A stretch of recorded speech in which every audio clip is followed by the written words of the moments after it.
বিসমিল্লাহির রহমানির রহিম। স্বাদের ছাদ বাগানে আপনাদেরকে স্বাগতম।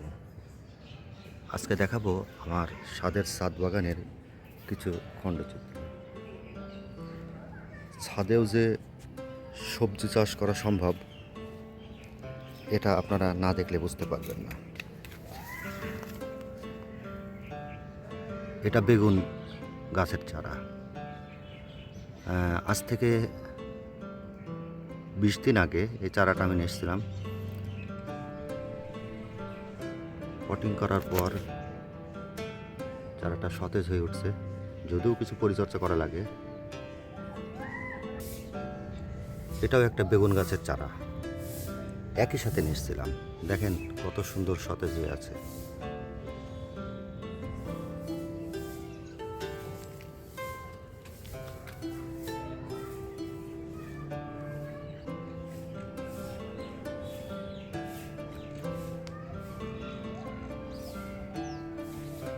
এরপর আপনাদেরকে দেখাবো মরিচের গাছ। দেখেন অলরেডি একটা মরিচ ধরছে, ওই মরিচ একটা, এই তো একটা মরিচ। দেখেন এখানে মরিচের চারা, এখানে 2টা মরিচের চারা আছে। আমার ছাদ বাগানের সবচেয়ে যেটা আকর্ষণ পাট, সেটা হচ্ছে লাউয়ের চাষ। দেখেন টবে ছাদের উপরেও লাউ চাষ করা সম্ভব। দেখছেন লাউ গাছ প্রচুর জোর, কত দূর বিস্তৃত হয়েছে। জানি না এর ভিতরে এটা কভার করতে পারবো কিনা।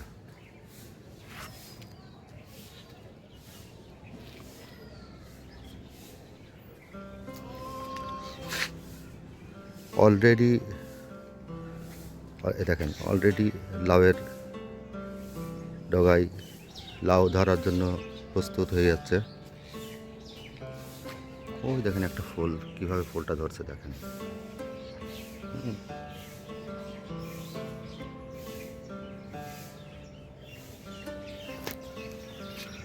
তবে একটা জিনিস খেয়াল করলাম, লাউ চাষ করার জন্য মাটি একটা খুব ভাইটাল পয়েন্ট, ভাইটাল ইস্যু হয়ে দাঁড়ায় মাটি।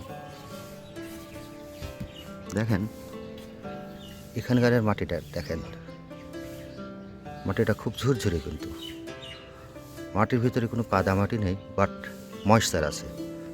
হ্যাঁ, মাটিটাকে যদি আপনি দলা বাঁধেন, মাটি কিন্তু দলা হবে, আবার ছেড়ে দেবেন, দেখেন মাটি ঝরঝরে। কারণ এই মাটিটা যদি কাদা থাকে, কাদা ধরে রাখে, তাহলে হবে না। সুতরাং লাউ চাষ জন্য মাটি একটা খুব গুরুত্বপূর্ণ বিষয়। এটা শশার চারা, শশার চারা এটা, এই যে ব্যাগে আছে শশার চারা, এটা হয়তো বা দিন 10-15-র ভিতরে এটা বানে উঠে যাবে, খুব গ্রোথ এটা।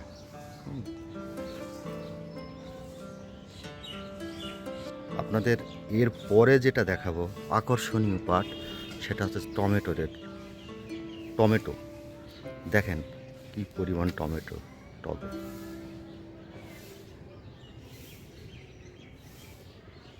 দেখেন অলরেডি কিছু টমেটো তো ধরছে, আমি আপনাদের দেখাচ্ছি।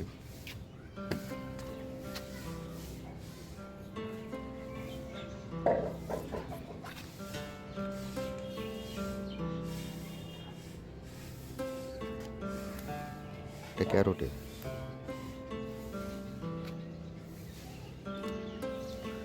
এই গাছটা একটু সমস্যা হয়েছে, কারণ এর পটটা ছিল খুব ছোট। দিন 2 আগে এর পটটা চেঞ্জ করার পরে গাছটা একটু দুর্বল হয়ে গেছে। এই গাছগুলো দেখেন কত সতেজ। এই গাছটা একটু হলুদ হয়ে গেছে, একটু টেক কেয়ার করলে এটা ইনশাল্লাহ ঠিক হয়ে যাবে। আসলে বিষয় হচ্ছে কি, কোনো গাছের যখন পট চেঞ্জ করা হয়, তখন গাছটাকে ওয়ান কাইন্ড অফ সার্জারি করা হয়। তো যাক, ওর একটা মাইনর সার্জারি হয়েছে, যার কারণে ও একটু শারীরিকভাবে অসুস্থ হয়ে গেছে। ইনশাল্লাহ ওটাকে টেক কেয়ার করলে ওটা আবার সুস্থ হয়ে যাবে, এদের মতোই অবস্থা হয়ে যাবে।